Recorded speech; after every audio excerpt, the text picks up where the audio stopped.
You're saying this is not a real film, Mark? Domination. I would never say this is not a real film because it has a beginning, middle, and end, and it was shot on film. Hello, everyone. Welcome to the spoiler room. Yes, thank you for venturing down the stairs, pulling up a chair, and joining us with your favorite drink as we talk movies and spoil the hell out of them. And tonight, we are finishing up our Ninja Canon Fodder trilogy with the last film in the Canon trilogy. And boy, is it a film, folks. Ninja 3, The Domination from 1984. And I've got a great crew assembled with me tonight to talk this. Back in the spoiler room from parts unknown, she joins us once again. It is an honor to have her back. It is none other than Kara from Horror Retrospective. Hello, Kara. How are you? Doing good. Glad to be back. Glad to have you back. And I will say, considering, the movies I watch on your channel of what you reviewed that, I was kind of surprised you picked this till I actually watched it. And then I'm like, yeah. Oh, this actually kind of fits in that vein of movies. So makes glad. sense why she knows what this is. It does. Because no offense, I didn't take you for really a Canon fan. So I'm just like, And then after I watched it, I'm like, okay. We definitely see why. I do have to ask a question of Kara. Do you know this? Do you know the other ninja movies, or is it like this one has horror elements, so you know what it is, but you don't care about the other ones? Truth be told, I've never seen the other two. To my understanding, they're not really tied storylines. They're just sequels and names, so it doesn't really hurt if you miss one or don't watch the other two. They only have one web connecting them. Only one. And it's a line of dialogue, which we will definitely be mentioning tonight. If that line of dialogue involves the word ninja, that's the barest of threads, Mark. It's a bare thread, but it's a thread. It's wafer thin. It's like a 2-pound test line. But and Sho Kosugi is in all of them. And Sho Kosugi's in all of them, so that's another connection. And they use the same Chinese restaurant style font for the opening credits. They do. Same font as well. So look at how many threads you're coming up with. And yes, those dulcet tones, folks, is my right-hand man. And man who keeps taking this journey with me. I don't know. He keeps I don't know why he's got the full access. But Mr. Ian Simmons, hello, sir. Hey, you're like Bryan Adams. You keep me coming back for more. Baby, wow. You're all that I want. I'm really not sure how to take this is heaven. Yes. But it is not the summer of '69. I want to clarify that. I am happily married. Well, Yes, I do. I'm not interested, Mark. But he's so refined with that glass of wine. Thank you. I even have my pinky up. See, my wife is, she hasn't refined my taste in films, but she did get me to drinking wine because she works at a winery. So there you go. I don't think I knew that. That's really cool. Yeah, she does, actually. She's been working there for a number of years. We have it in downtown Stevens Point. Wonderful little winery that does makes a lot of good wines. So, and I like some. So not a lot, but some. Not as a connoisseur as her, but hey, I got to drinking coffee too. So many years ago when I'd never drank it. So always open to new things. And new things we have with tonight's movie, Ninja the Domination. And Kara, I would love to hear your synopsis because I know where Ian would have gone with it. He was like, Canon shits the bed. There you go. But I would love to hear your synopsis of Ninja 3, The Domination. I'm pretty sure I'm going to be off the mark, especially because I'm not sure if it's understood that this is the same ninja throughout all three films. But my first critique is he's not very stealthy, so that's why he dies. And then he just possesses this telephone worker / aerobics instructor. And it's just crazy nonsense from there on out. It is so wild. I had not seen this one for sure. I knew I did see it. One of the others I had seen bits and pieces. I had never seen this one, and going into it, I'm like, okay, and like, yeah, Ian, we've talked about the opening sequence of the last two films, and the opening sequences to the last two films, one, were epic, and two, introduced us to the hero. But not as the case with this one, is it, Ian? No, but I'll start off the bat. You have described the opening sequences as epic. Okay, sorry. I was not impressed with the opening of Enter the Ninja.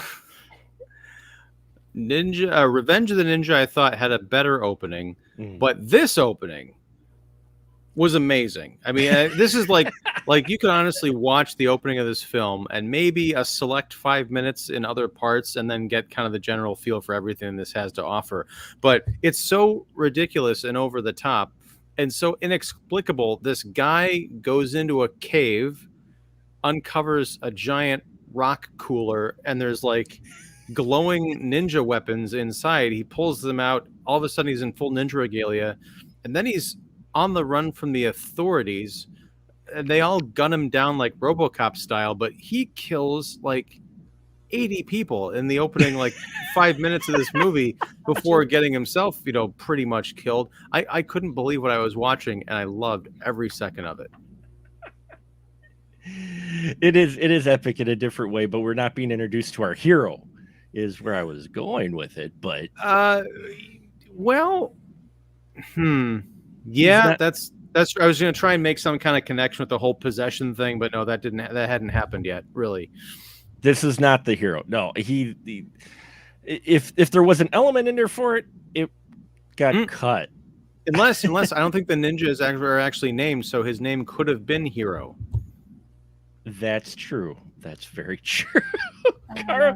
That last intro just makes the intro to this one sound more like a soggy, outturned sock.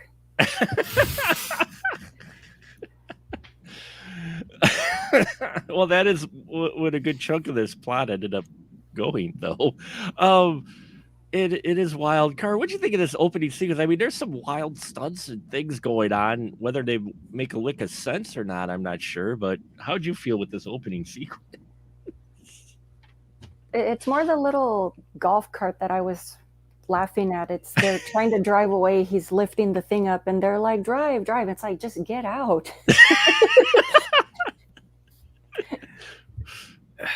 That's the thing is like we see these like the people who are in the golf cart.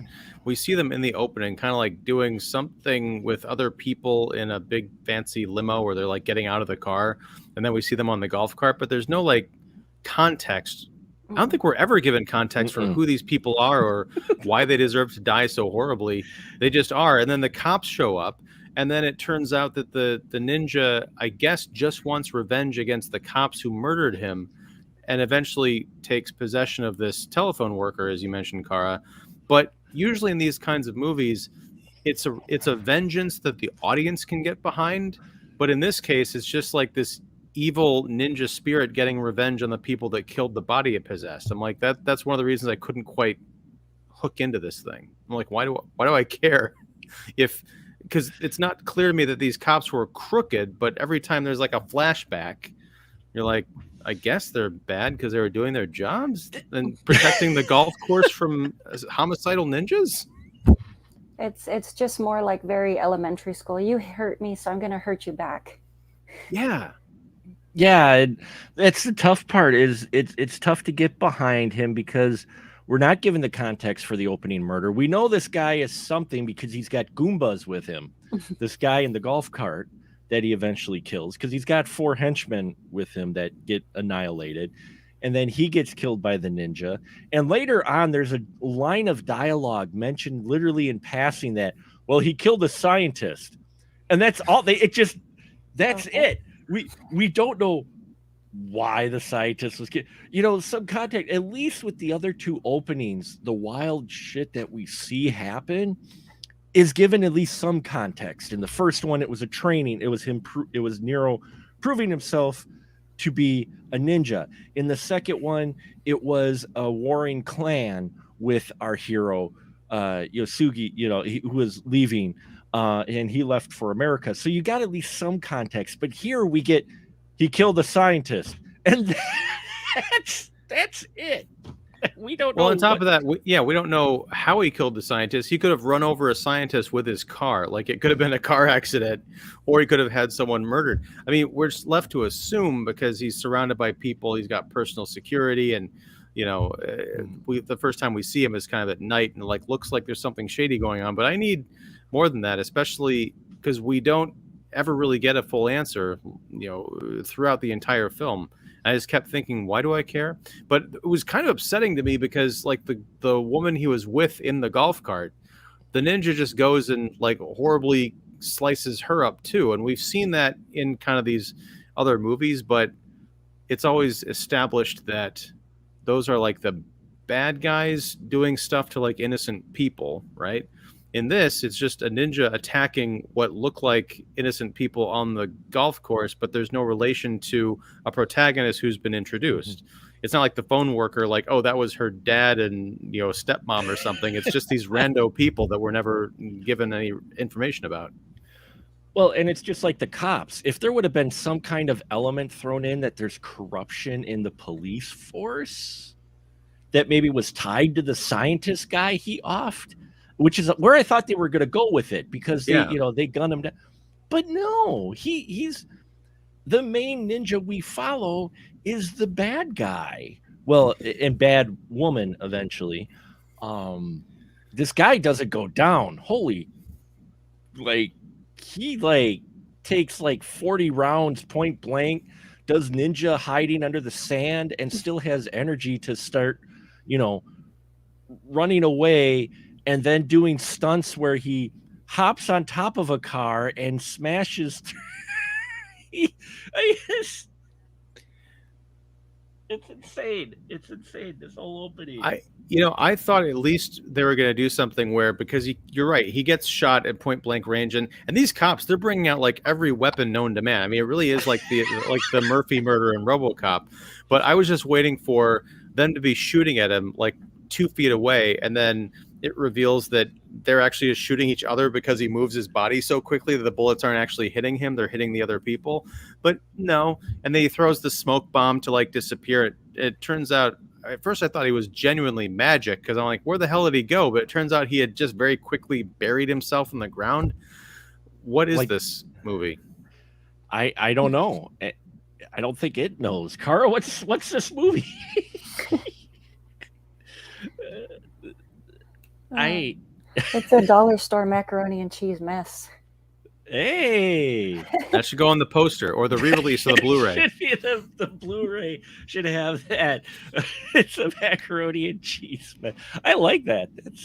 That's pretty fitting, because they're interviewing her then, because she runs across our ninja guy who does this thing with the sword and possesses her, and then she's being interviewed, and lecherous cop shows up.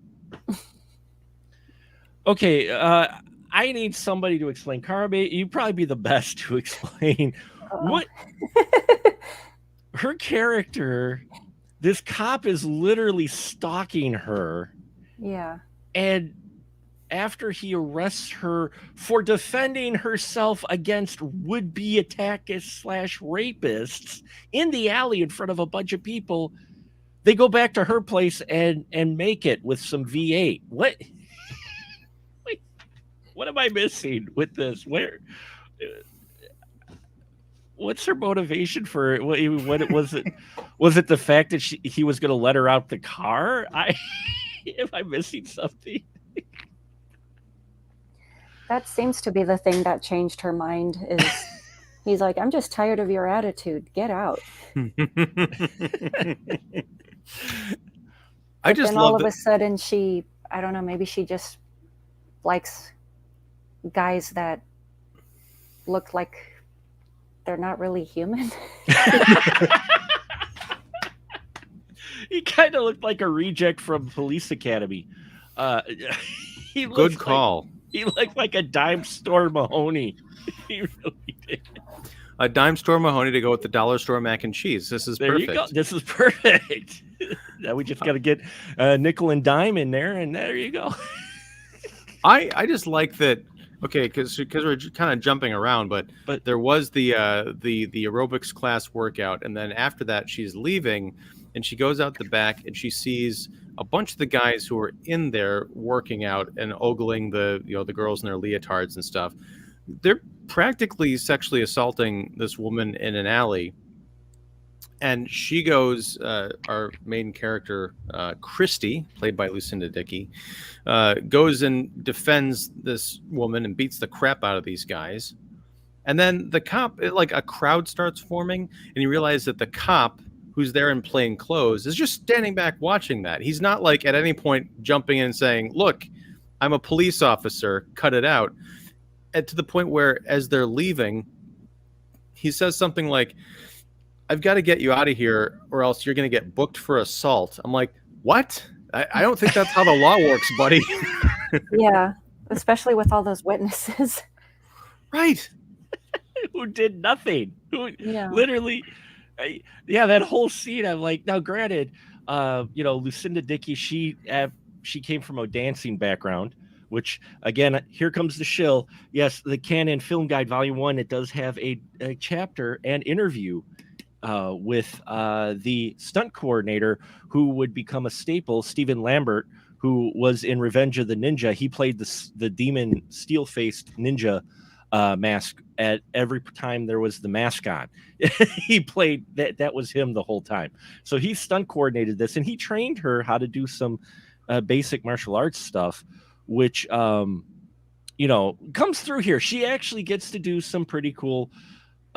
This fight scene is actually, I like this fight scene. It started to get me going. I'm like, all right, here we go. We're starting to see some of her martial arts skills, from being possessed by a black ninja spirit.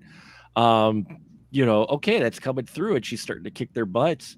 Yeah, I didn't understand the angle of, you're going to be booked with assault, though. That I'm like, that's your pickup line? Really? Can we just take a sidebar here and ask, in the Canon Film Guide, do they explain why or how Lucinda Dickey, I've never seen her or anything else, at least that I can think of. She's in Breakin' too, and Breakin'. Sorry, confession time, Mark. You're going to have to educate me on those movies, too. I've never seen the Breakin' films. Oh, my. Yeah. Oh, wow. We'll have to put that on the list. But Lucinda Dickey, when she shows up, I thought, because this is 1984, so it's in line with what I'm about to say, she looked like Michael Pere from Streets of Fire, but with Sigourney Weaver's hair from the first Alien. Wow.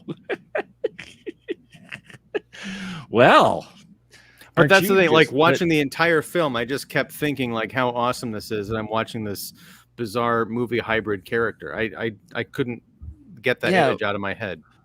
Well, what I dug was the fact too of when we first see her climb the light pole. I don't think this is how it works. She just put the hooks and the spikes on the legs, but she didn't do the belt till after she got up to the top. I thought they put the belt as they move up the pole. You got to be safe, Mark. No. But I thought that having her being a telephone technician I thought that was interesting. That's an unusual role you don't normally see for a female character who's also aerobics instructor. There's a lot of aerobics dancing in this movie. It just struck me. Sorry, go ahead. No, sorry, I was going to say, to me, that's the weird part, because she's like this very fit, attractive lady. You have these aerobic scenes, you have these dance scenes. So supposedly she's supposed to be very sexy and very attractive, but the scenes are not that interesting themselves. Yeah, they aren't that interesting of aerobic scenes. And yes, you're right, Robert. Electric pole, telephone pole. It's a big wood pole that was up there that had a bunch of wires on it that she scaled. I have an answer to the whole phone technician aerobics thing. This movie came out the year after Flashdance. That would explain it. Yeah. I was thinking Urban Cowboy. Didn't the wife have that job too? Yeah. Yeah, there was another one too with the Travolta and Jamie Lee Curtis, the one that's always played on YouTube where they're like aerobics dancing, but it I don't remember the name of that. Was from like Score, I think it was called. But anyway, a lot of aerobics dancing in the mid 80s because it was so big, and we have that in here, which she must use to try to cope with her stress because she dances a lot in her apartment when she's not teaching aerobics. And well, she's Robert, got to stay fit, you know. Oh, she does. Robert did say Cannon did have a pseudo flash dancer at Exterminator 2. That's true. There was a pseudo flash dancer in that as well. But what I thought was interesting is we have the cops in this town are dumb. They're so dumb because cop guy after the V8 scene, which by the way, apparently the actor who plays her boyfriend came up with that idea on a whim because they had a V8 on a table. Apparently, according to the interview in the Canon Film Guide, Volume 1 by Austin Trunick, according to the interview in there, he wanted to do a semi-nude scene with Lucinda, who said no. Because he said he wanted something different and a little kinky, which was a little, I don't know. That was the V8. But that's where they got the idea. They saw the V8 on the catering table, and he said, "Oh, hey, okay, let's do this." And apparently Lucinda was down with it, and they made one of the most famous scenes with a beverage I would have never thought would work into some foreplay, which was a V8. Which it's 8 play. It's 8 play. I don't. The thing is, like, I don't know which is more embarrassing, like the nudity, like doing a nude scene, or doing a scene where she has an open shirt and she pours V8 down her body and he like licks it off. I don't. There are no good decisions. I just don't know that was necessarily the right one. Well, I mean, never mind the fact. Again, this is where my confusion was in that she seemed to be putting up a front pretty much the whole time, especially after, he confesses he's been pretty much stalking her, looking up information on her, and he went to the aerobics, and then all of a sudden, oh, let's go back to my place, and they let's get it on. They get it on after the V8, which, Robert Baum said she could have had a V8. It brings whole new meaning to that catch line of, I should have had a V8. Well, they didn't have any Snickers. Oh my God. You're perfect, Cara, because now I'm picturing this with Lucinda as the ninja about to kill her boyfriend. And he goes, "Oh, here, have a Snickers." You're not yourself when you're hungry. You're not yourself when you're hungry. And she bites into it, and boom, she's back to being the aerobics instructor. Copyright horror retrospective. Cara will get credit for that. We'll do that. Absolutely.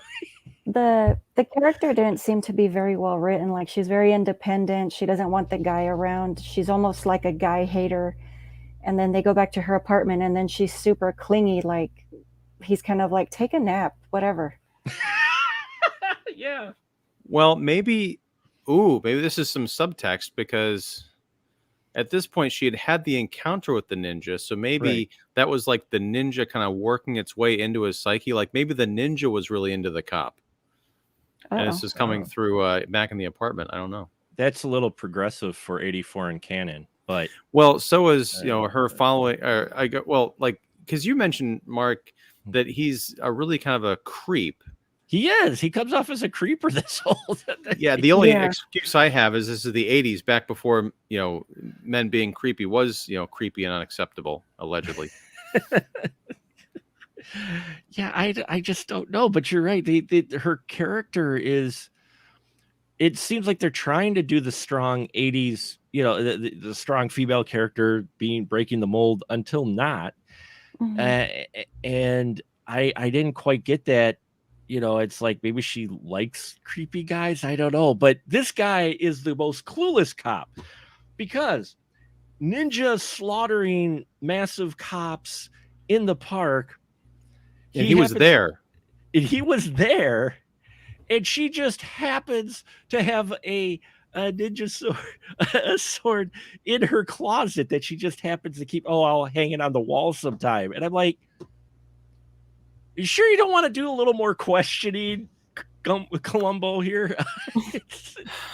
Yeah, that's an excellent point. I hadn't even really put that together because like my memory started eating itself like as this movie was going along. So yeah, but he was there.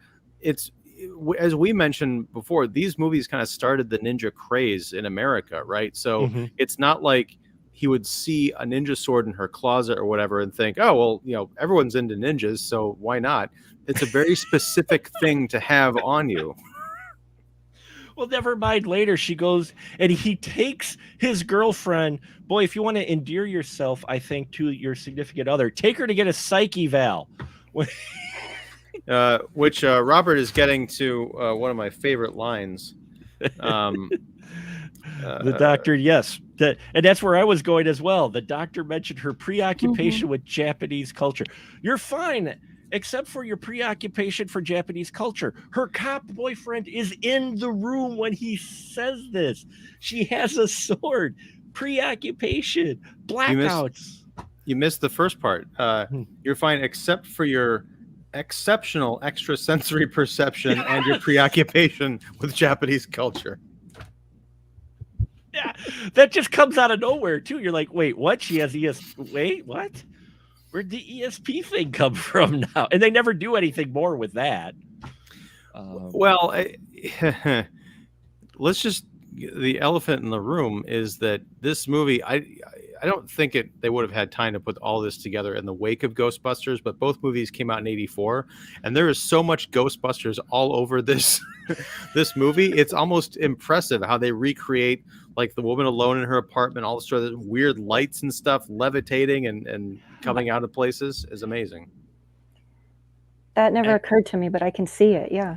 Actually, I'm glad you mentioned it because I literally put in my notes, is she Zool's sister?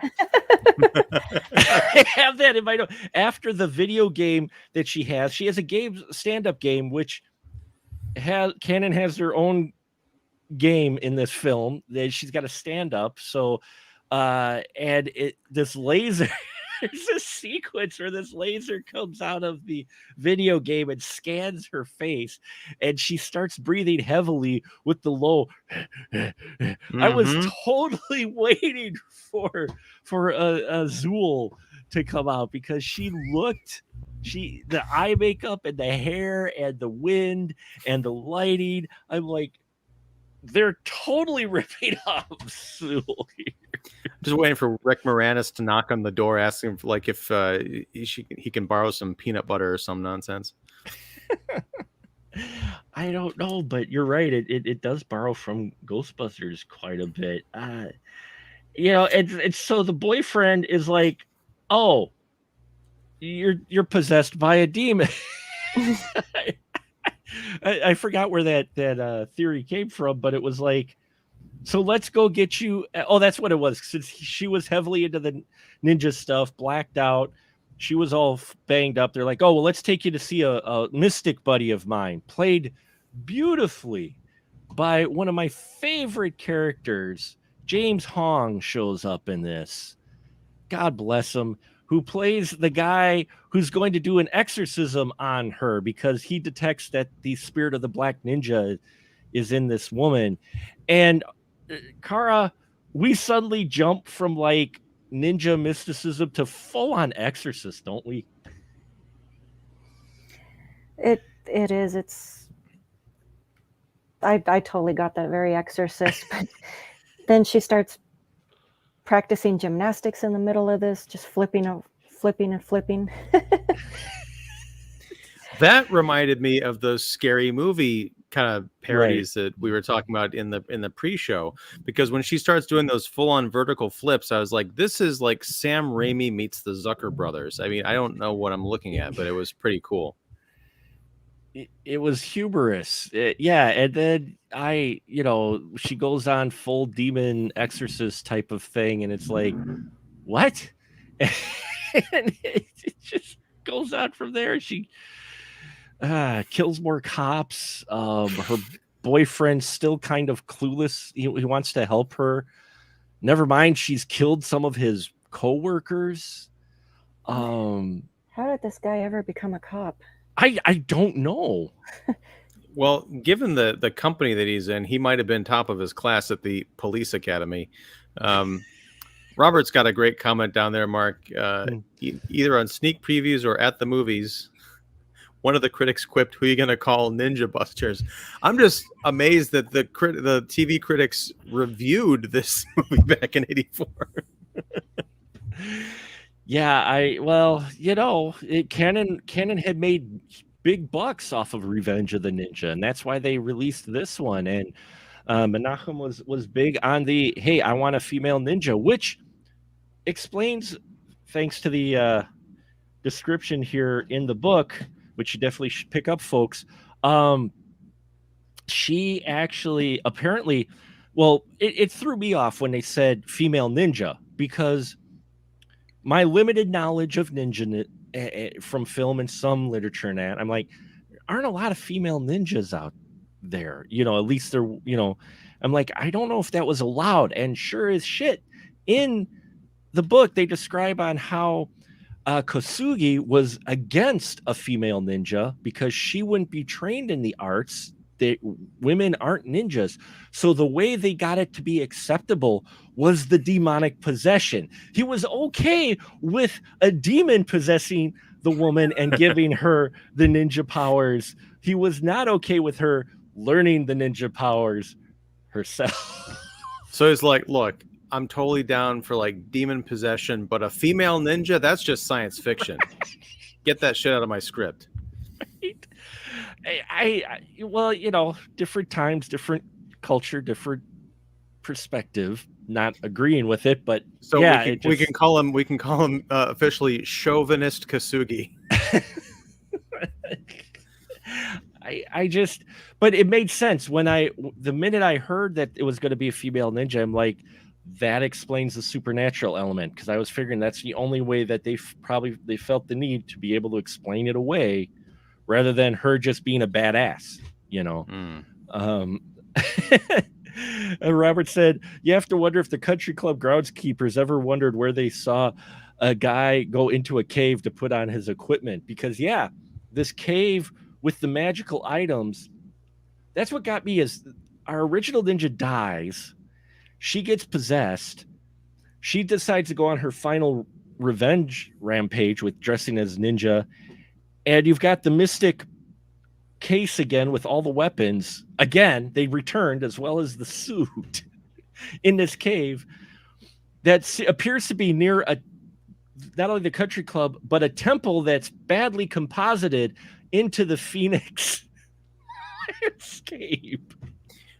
Well, as far as the equipment, the nearest I can tell is it's kind of like the Far East version of the Gideons, like who put the Bibles in the hotel rooms. They just, like, if someone takes it, they just restock it. Not a big deal. And it's wild that this film is coherent at all, but it is coherent. It lost me in the last half of it, truth be told. I'm like, what in the world is going on? I checked out. I did too. I was checking like Twitter and my emails and stuff, and occasionally I'd look up and I would have to like rewind a little bit to see what I quote unquote missed. But I'm there with you. I was trailing in ways that I had not in the first two ninja movies held my attention from beginning to end. This one was like, sure.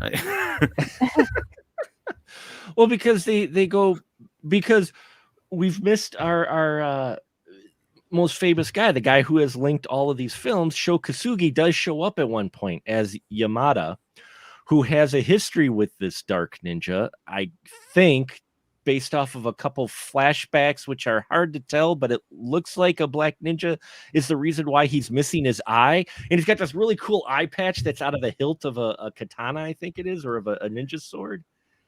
Yeah, and there is a flashback. That's right. And the black ninja, as we're calling him, like before he threw that star into Sho Kosugi's eye, he killed an old man who is either his sensei or his father or something. Like, it's a really weird moment that isn't, again, no context for anything in this movie. No, go ahead, Kara. Oh no, I didn't say anything. Sorry. But no, I think it goes along with the canon. You've got to keep your film to 96 minutes or something like that, between 90 and 96 minutes, because I have a feeling there's some stuff on the cutting room floor. It's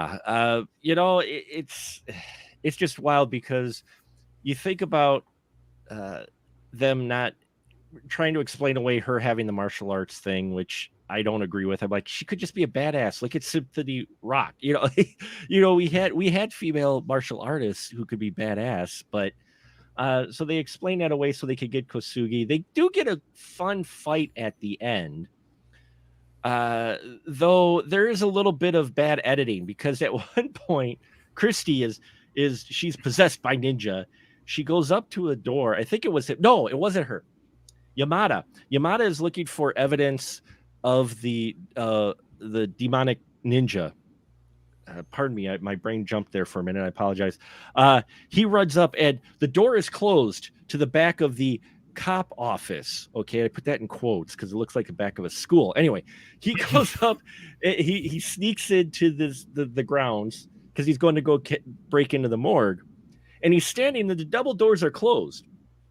We hard cut to the alternate scene of him coming into the building. The door is suddenly open. We don't see him opening the door. It just opens, and then he comes in and he non-lethally takes out the guards.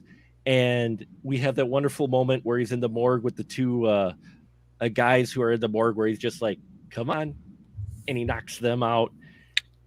And then with the jokey headbutt, which again, I don't get the tone. I'm like, is this supposed to be a little bit more action, or is this supposed to be comical? Because he takes out the two guys with the literal Three Stooges clunk. Just to step back a second, but I think as far as the doors being open, mm-hmm. I think that's just his ninja powers. Because if you remember from Enter the Ninja, when Franco Nero is in that temple in the beginning, or the dojo, right. And he's going through the whole different like hand motions and stuff, explaining all the crazy shit you can do when you're officially a ninja. I think Sho Kosugi is just like evolved to that point. And I want to say, I think it's a missed opportunity that this wasn't Cho from Revenge of the Ninja. No. Because when we see him get off the plane, I'm like, is that Cho? But he's got an eye patch. But he has the same throwing star belt buckle. Yes. As Cho did in the other film. And I was like, what? No, come on, just make it him. But they couldn't make it him. Why not? But I don't know. After he defeated the Silver Mask guy, he could just be going around the world. Like maybe his son Kane is like his Alfred, or his Oracle, just like doing all the tech stuff, and like, we've got a ninja sighting in Arizona. Go.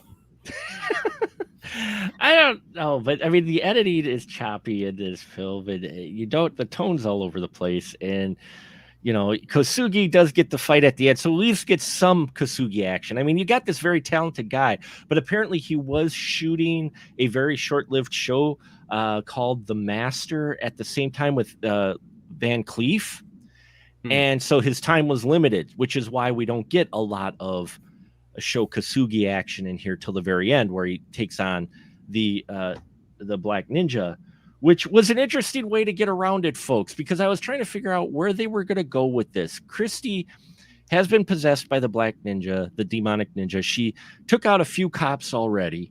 The one guy that told her boyfriend pop her good, which I'm just like, wow. Because they meet, the cop drives past, he meets her while out on a location, and he's dropping his buddy off home. And then as he's dropping his buddy off home, his buddy literally says, pop her good. I'm like, wait, did I just hear that right? And I rewound, and yeah, unfortunately I did. The 80s, folks. He grew up in the Archie Bunker household. Yeah, in the Archie Bunker household, where he plays pool by himself in his underwear. I guess. To which, when she shows up with her ninja, the ninja powers and that, I'm like, well, this is going to be a short-lived fight. Because it's like, okay, kick, stab, you're done. But it goes on for a few minutes. I mean, you get some cool things like crushing the cue ball, and she teleports as well, because there's one scene where she's on top of they're on top of the pool table, kicks the guy down, and when he gets up, she's already like on the opposite side of the pool table, like just boom, like that. It's ninja powers. Also, you notice the ninja crushed the golf ball in the opening golf sequence, and when Christy gets possessed, she crushes the pool ball. So yeah, there's some kind of connective tissue there. I'm just saying there's a lot more to this movie than you're giving it credit for. I know. And Robert did say he could be wrong, but from his understanding, ninjas were masters of stealth. Nothing worse says stealth like going around wearing a hood concealing everything but your eyes. Yeah, I mean, these ninjas aren't very stealthy, because especially our opening attack in broad daylight, people see him. I thought he was going to hide from the cops, but he doesn't. And she doesn't exactly hide too well either in her ninja outfit. She's not exactly stealthy either in her demonic ninja. Well, because she's being possessed by the same guy who didn't care about stealth. That's true. It's consistency. It's the same demon. He's like, I don't care. I'll just find another body. Well, there's an interesting idea in here, which is that, the ninja, like, if they just done a couple of extra lines of dialogue or rearranged some things, could have been really cool. But I liked the idea that there was the ninja who was getting revenge for these, possibly corrupt cops, takes possession of this woman, and she becomes like powerful ninja and is going against these cops. But then it turns out that she's possessed, in fact, by an evil ninja who needs to get exorcised. There's something there, because we don't really see that kind of like a twisty angle in these sort of movies. But just completely squandered it. And at the end, of course, possibly because Sho Kosugi's like, I'm not fighting a woman, they have the black ninja come out, like fully manifest his body to have this fight, while Christy and Billy the cop are just like standing there with the weirdest expressions on their face. They look like they're watching a bad fireworks show and not like a fight to the death on top of a fucking mountain involving ninjas. They were, well, because they do this showdown at the temple where there's suddenly these monks at this temple in Arizona. Okay? And she shows up, and we've got Kosugi's Yamada show up, and then the monks split. Okay, so it's just Yamada and Black Ninja, and he manages to get the spirit out of Christy, and it jumps into the dead body, which he stole from the morgue for some reason to bring to the monks. I maybe to get the spirit back into that body. It's not ever explained. But then the monks suddenly show up again, like, because the demon ninja takes possession of their brain. And then, so Yamada fights through them. Again, as you said, Christy and her boyfriend just gawking in weird facial expressions. And this very long fight scene, which Christy does contribute to at the end. She does help with the dispatching of said bad guy, because she runs him through with his own sword eventually, after fighting Yamada for so long. And then I guess the spirit's dead. Sure. Maybe. I don't know. I want to. It's funny because I'm watching this film going, there's like 10 minutes of something missing from this film. I'd rather get that extra 10 minutes than more of the furry guy that is her boyfriend, because that man had a lot of hair. He had Robin Williams level hair. He needed to get into a fight with the lawnmower. There you go. That would have been incredible. Ninja possesses the lawnmower, and then cop fights him. She while she's possessed as a demon ninja, she pulls out shaving cream and a razor, and he goes ha! And as she fights, instead of cutting him, she's shaving him. Yeah. Gillette is the best a ninja can get. Gillette is the best a ninja can get. Yes. Another product placement. There you go. Because apparently V8 did sell a lot of cases of extra beverage after this movie. Supposedly. Are you kidding me, Mark? That's what apparently, according to one source, not confirmed, but I was going to say, after watching this, I never want to drink V8 again. That scene was just so gross. Like, oh. Robert made a good point. He said Mike the Ninja crushing the golf ball a la Odd Job and Goldfinger, and prior to that, the 007 Octopussy henchman crushes the dice. Yeah, I mean, that was a common trope in the 80s of how to show this bad guy is really a bad guy is by crushing something that supposedly is hard to crush in their hand. That happens actually quite a bit in the action. That reminds me of Ben Stiller's character in Mystery Men. He had that little stress ball, and he kept squeezing it as if it was like really hard, and you get more frustrated. Yeah. The film is still fun. Don't get me wrong. But if you're going to watch these, and I think if you're going to watch these in any order, I'd watch this one, then Enter the Ninja, then Revenge of the Ninja. So you could end on a high note. I would say yes. If you've seen them already, yes. Yeah. If you're new to the ninja movies, don't start with this one because you're not going to want to watch the others if you think that this is indicative of the other films. Honestly, here's the thing. Like the first half hour, 40 minutes of this, I was thinking, all right, I need a Ninja 3-pack on Blu-ray immediately. By the time it was over, I was like, I need the first 2 ninjas on Blu-ray immediately, and this could be like maybe a special feature, or I'll just YouTube it. This did get a Blu-ray release. So. Wait, are the other ones on Blu-ray too? I think so, yeah. Kino, I forget the studio's name. They released the first 2, and then Shout Factory released the 3rd one. Yeah. This to steal a line from Beanie and Cecil, this movie couldn't have been released. It had to have escaped. But we do have the one line too in here. James Hong said it, and like I said, folks, sorry we jumped around, but this film is just all over the place too. But he gets to say it like ninjas. Yeah. He gets to say it like every other film. Only a ninja can kill a ninja. And I was thinking of this movie reminded me a lot of not Freddy's Dead. Jason Goes to Hell, The Final Friday. Oh, sure. Like Creighton Duke says, only a Voorhees could kill a Voorhees and be reborn through a Voorhees. I think you hurt Kara. Are you okay, Kara? The mention of no, my first thought was that's a little too Inception right there. I'm confused. This movie needed Stephen Williams instead of Sho Kosugi. Oh, that would have been beautiful. As you can imagine, this film did not do well as the other ones. It didn't Domination the box office. No, it didn't dominate the box office at all. And this was the last film Sho Kosugi did with Canon, go figure, because of some contract issues as well.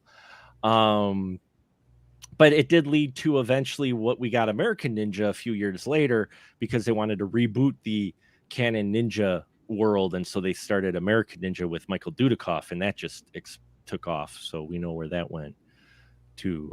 Dudikoff took off. Nice. Hey, look at that. Hey, no, just kidding.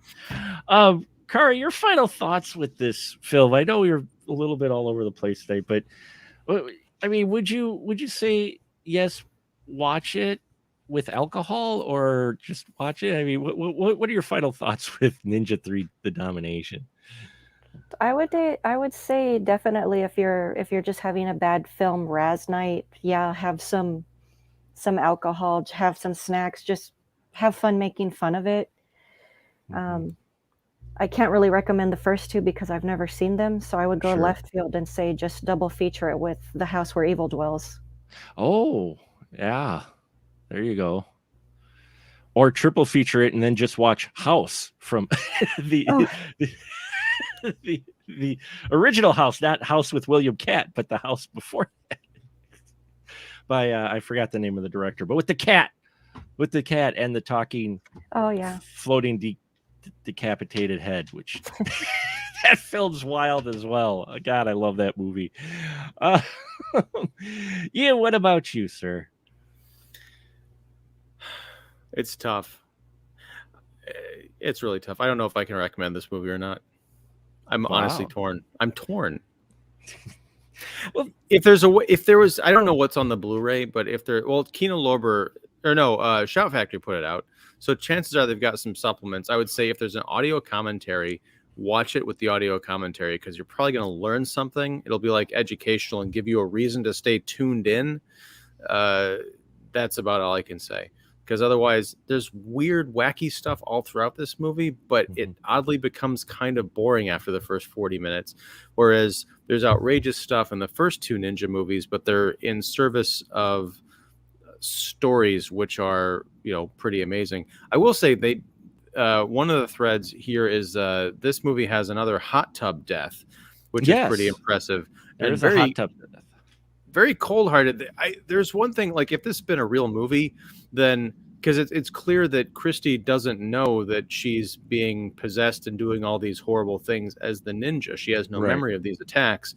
So it would have been fun, well, not fun, but interesting to see her have that moment of realization, like, wait a second, I murdered a mobster, I murdered a possibly corrupt cop and two women in a hot tub.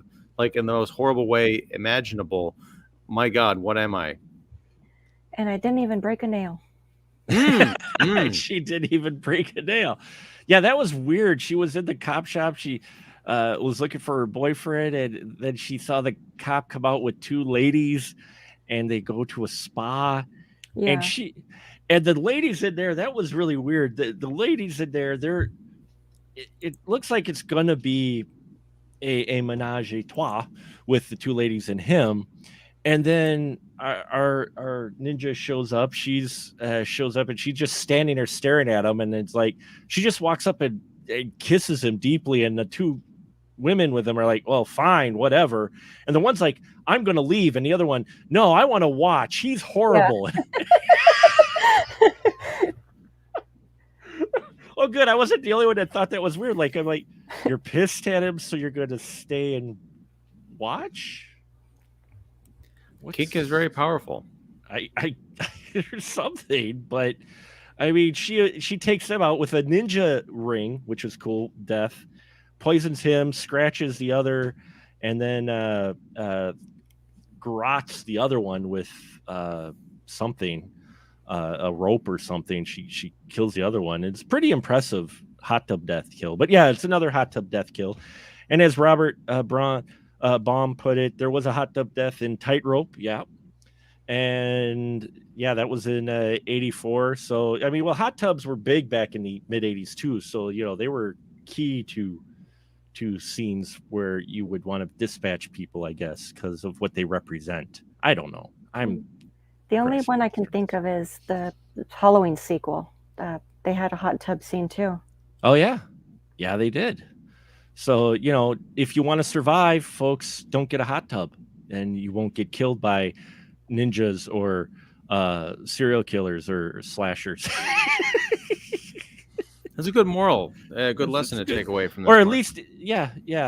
Make sure you lock the door to your hot tub. If you got it in like a gazebo or something, you'll be a little bit safer.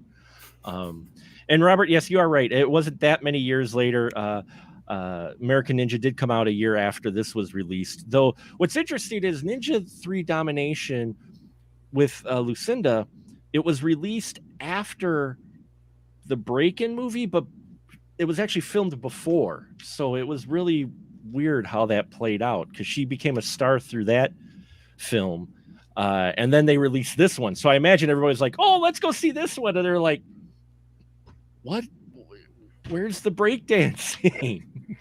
They knew they had a turkey and they were trying to sell tickets. I don't know if Galan and Globus ever saw their films as turkeys. I think they always just saw them as the next stepping stone to become one of the big studios, and that was kind of their downfall.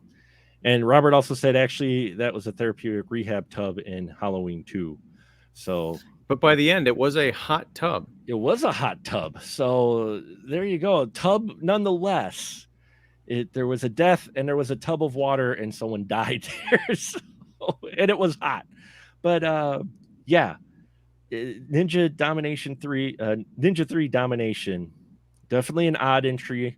You could see why they kind of wanted to restart things with American Ninja. And it was interesting to watch all of these back to back. I think it was, you could see why they have a cult following, especially this one with all the horror elements randomly worked into it. And yeah, for a short time, Canon, this was when they were at their peak in the mid 80s. They're big. They're on the rise. They're headed towards what they wanted to be. They were a name for a while, putting out all kinds of stuff. But as we know, things take a turn, which I'm sure we will talk about next week.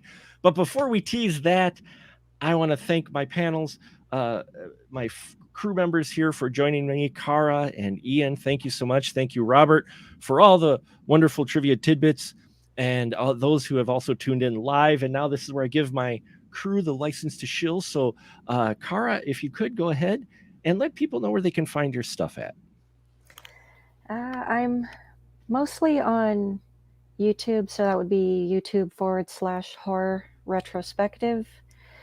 The only project I have coming up right now is I'm doing a collaboration for a Christmas horror story, so that should hopefully be out by Christmas Day. Nice. That's a fun movie. So awesome.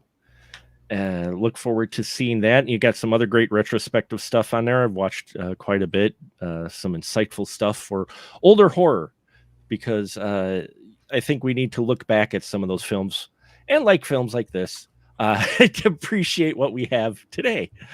So great stuff. Definitely check her stuff out on YouTube. There's a link on Special Mark Productions for that in the Friends of Special Mark Productions section. And Ian Simmons, let people know where your stuff is at. Well, I am Ian Simmons. I run Kicking the Seat, which you can find at kickseat.com. Also, I have a YouTube channel, which is, just look up Kicking the Seat on YouTube and come join us. We do weekly reviews and interviews and roundtables. We're actually finishing up this week a series of live streams on the Disney Plus show Hawkeye. So tomorrow night, or Wednesday, December 22nd, I guess, if you're watching this, whenever you're watching it, we'll be talking about Hawkeye episode 6 at 8:30 p.m. Central. Also, hopefully, this time tomorrow, you'll be able to see my 5 billionth new series that I'm about to debut, inspired by the great Mark, the Movie Man Krawczyk, who's always advising me to not read the comments. I, unfortunately, have been getting a number of comments because people are watching and reading my stuff. It's kind of horrifying. So instead of doing individual responses, I'm just going to make a series of videos responding to my comments. So stay tuned for that. You realize what type of Pandora's box you're opening with that. You do know that, right? Yeah. You're venturing into some seriously scary territory there. So I'm reading Lord of the Rings right now. I am not afraid of trolls. Nice. No, it's the orcs you have to worry about. Yeah, it's the orcs. Yeah. Do you call the Orkin Man for orcs? Is that how that works? Oh, no? Wow. I'm just sorry. Wow. That's me. That's the end of my show. That is such a dad joke right there. And I appreciate that, but wow. And I can announce it now, folks. I did confirm so far we are still on track. Our next episode, which will be our last Canon Fodder episode for the year, we are closing it out, I know, by talking about the last theatrical film released by Canon proper, which is American Cyborg Steel Warrior. And we will have a special crew member in his house to talk with us about this film, none other than Austin Trunick, the author of this fine book, the Volume 1. Word is he's close to having finished Volume 2, and he will be joining us here December 26th to talk about that film. So he's going to be on here as a Canon fan to talk about a movie rather than just talk about his book, though I'm sure we'll have some questions about that as well. So, you know, and just to underscore that, Mark, that is not the usual Tuesday live stream. This is actually going to be Sunday, right? The 26th. Sunday night. Yes, Yeah. Sunday night, the 26th. It will be live as well, and we're going to be talking about that film and try to keep the conversation to that movie, because it'll be very interesting to hear his thoughts and what he's found out about that movie, because I'm very curious, because I saw it in the theater. So don't judge me. Yes, I did. Okay. Wow. Yes. So with that, folks, thank you all for our live listeners and everybody who still tunes in to us. It's been a great year so far. One more episode to go for 2021. And now we will just say a good night, everyone. Good night. Good night.